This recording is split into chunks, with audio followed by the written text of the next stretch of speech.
Contrary to inanimate objects, organisms maintain their bodily structure and inner worlds, which they then impose onto their surroundings and their new generations.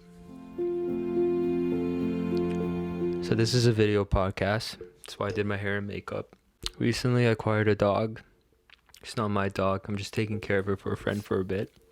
She's a beagle, but unlike many others of her breed, she has a special characteristic, a feature, heterochromia iridum. It means different colored eyes. I know the term because I just googled it. One of her eyes is this light hazel and the other is this pretty blue. This would make her really beautiful if it wasn't for the fact that she also has a lazy eye. I'm just kidding. The two colors is whack too. Psych. I love the dog and the dog loves me. She has this weird habit of rolling over on her back and just rubbing herself on this object if she finds it interesting.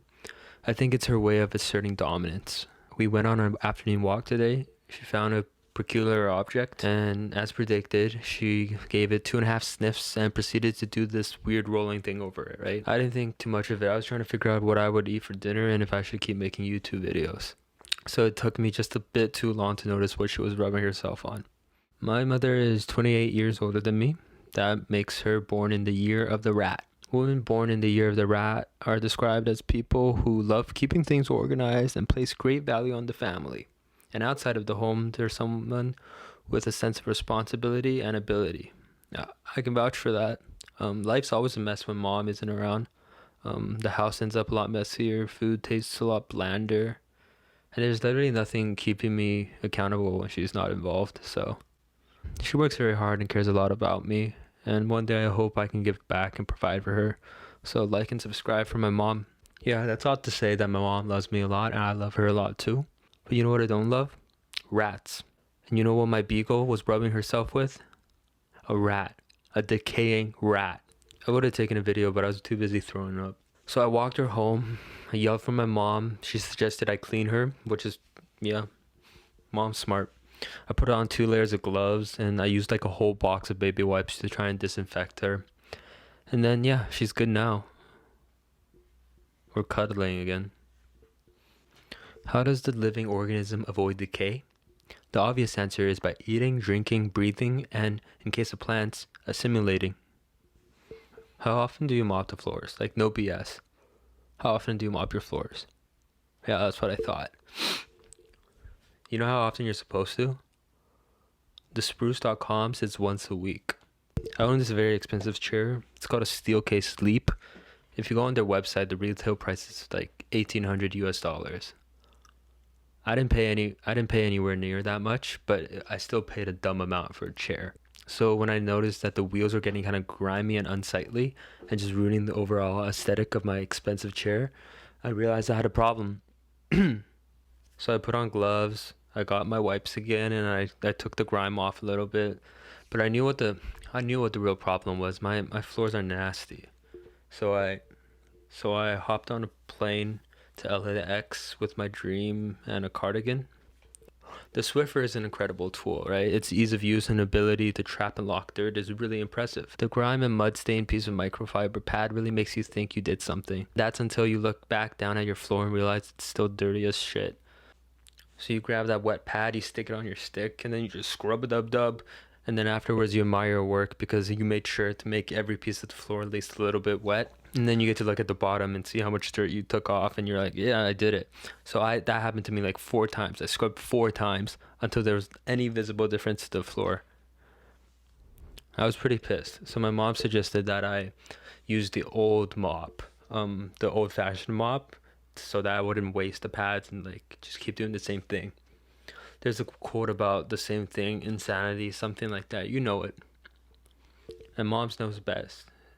Yeah, because mom knows best, I eventually listened. The other mop is like this old-fashioned mop. It's the one with a stick and a sponge, and then the contraption thing, like a lever thing, you use to squeeze out the sponge. It was so shitty. All it did was just make the floor wet, and then the dirt and the water kind of made like mud. So then all I was doing was just pushing around mud on the floor, and I was so pissed.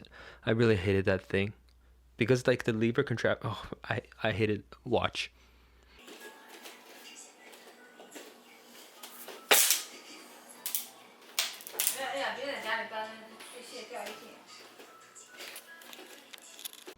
Yeah, so my floor is a little bit cleaner, but like I still wouldn't lick it. That's the goal. Like I want my floor to be clean enough for me to like lick it.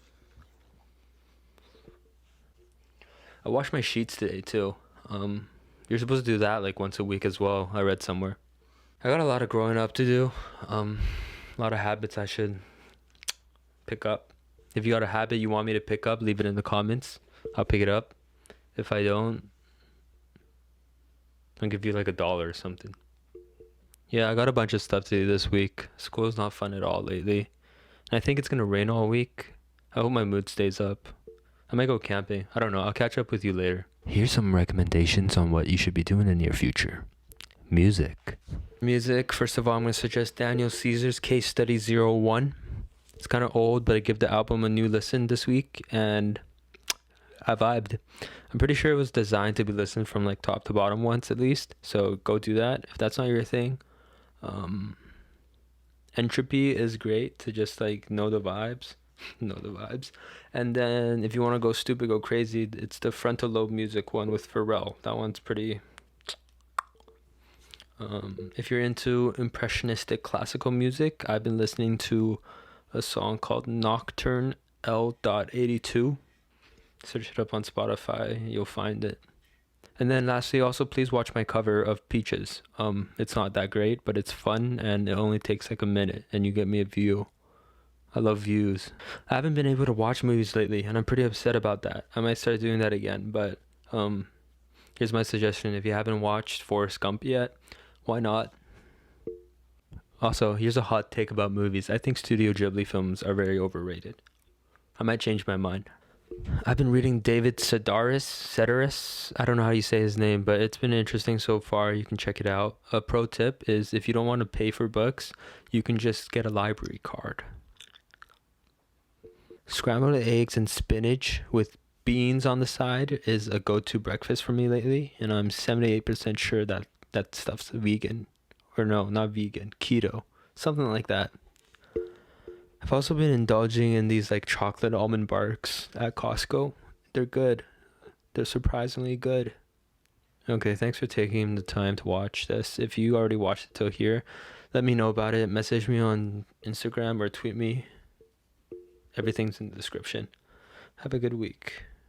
I might be back tomorrow. Who knows?